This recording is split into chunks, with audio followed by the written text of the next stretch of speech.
ఎన్టీఆర్ జిల్లా నందిగామ వరుస చోరీలకు పాల్పడుతున్న దొంగ అరెస్ట్. నందిగామ పట్టణ పరిధిలోని సబ్ డివిజనల్ కార్యాలయంలో ఏసీపీ తిలక్ మీడియా సమావేశం నిర్వహించారు. ఈ సందర్భంగా ఏసీపీ మాట్లాడుతూ, చందర్లపాడు మండలంలో వరుస చోరీలకు పాల్పడిన వ్యక్తిని తెలంగాణ రాష్ట్రం సూర్యాపేట జిల్లాలో అదుపులోకి తీసుకున్నామన్నారు. ఇతను గతంలో పలు కేసుల్లో ముద్దాయిగా ఉన్నాడని, సెల్ఫోన్ సిగ్నల్ ఆధారంగా ఇతని పట్టుకున్నట్లు తెలిపారు. ముద్దాయిని కోర్టులో హాజరు పరచనున్నట్లు తెలిపారు. Good morning to all. ఈ నెల 1వ తారీఖున 2, 3 ఒక 4 రోజులు వరుసగా DHPs అంటే పగటి నేరాలు జరిగాయి. పగటిపూట చందర్లపాడు మండలంలో లక్ష్మీపురం, కాండ్రపాడు, అలాగే నందిగామ, లింగాలపాడు, కోనైపాలెం, జగ్గైపేట అంటే నందిగామ సబ్ డివిజన్లోని టోటల్గా 9 కేసులు రిపోర్ట్ అయ్యాయి. March first week and February middle of the February ఈ పండగలు ఇవన్నీ, జాతరలు ఇవన్నీ ఆ టైంలో జరిగాయి. అన్నిటిపై మా సిపి గారు ఇన్స్ట్రక్షన్స్ మేరకు ఆయన డైలీ ఈ కేసులపై రివ్యూ చేయడం, దానిపై టీంను కూడా ఫామ్ చేయమని, ఆ టీమ్స్ ప్రకారం మేము ఒక 4 క్రైమ్ పార్టీస్ని మనకి అబైటెడ్ ఆంధ్రప్రదేశ్, తెలంగాణ వైపు, ఇటు గుంటూరు వైపు ఇవన్నీ మనం పార్టీలు పంపించాము.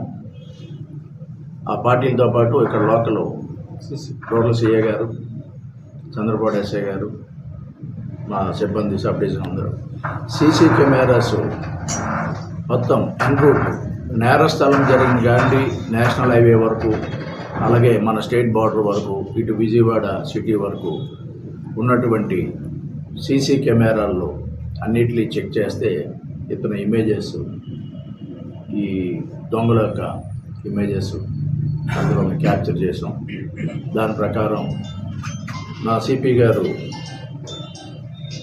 ఈ మధ్యకాలంలో ఈ దొంగతనాలు జరిగినప్పుడు టెక్నాలజీ వాడమని, టెక్నాలజీ ప్రకారము అంటే ఈ వాళ్ళు వాడుతున్న సెల్ ఫోన్లు ఆధారంగా వారి యొక్క కదలికలు, మూమెంట్ అన్నీ మాకు ఎప్పటికప్పుడు తెలుస్తున్నాయి. ఆ టెక్నాలజీని కూడా వాడి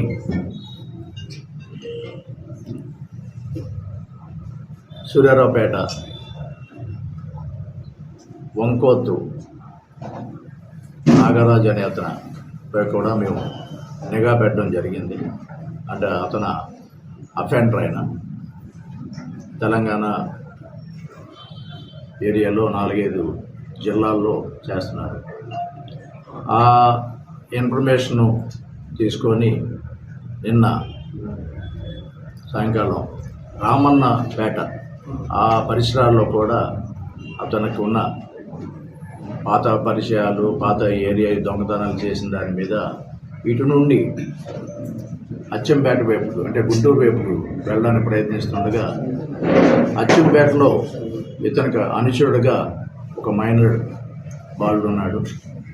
అతని సహాయంతో ఈ disposal of the stolen property చేయడానికి నిన్న వెళ్తూ ఉండగా చంద్రపాడు సిఐ గారు, రూరల్ సిఐ గారు, చంద్రపాడు ఎస్ఐ గారు నిన్న వాళ్ళని క్యాచ్ చేసి వారిని ఇంట్రాగేషన్ చేసి వాళ్ళ దగ్గర రికవరీ చేయగా రమారమి 300 గ్రాముల బంగారం, 400 గ్రాముల వెండి ఈ 2 సీజ్ చేసి స్వాధీనపరచుకొని ఈరోజు కోర్టుకి హాజరుపరుస్తుంది.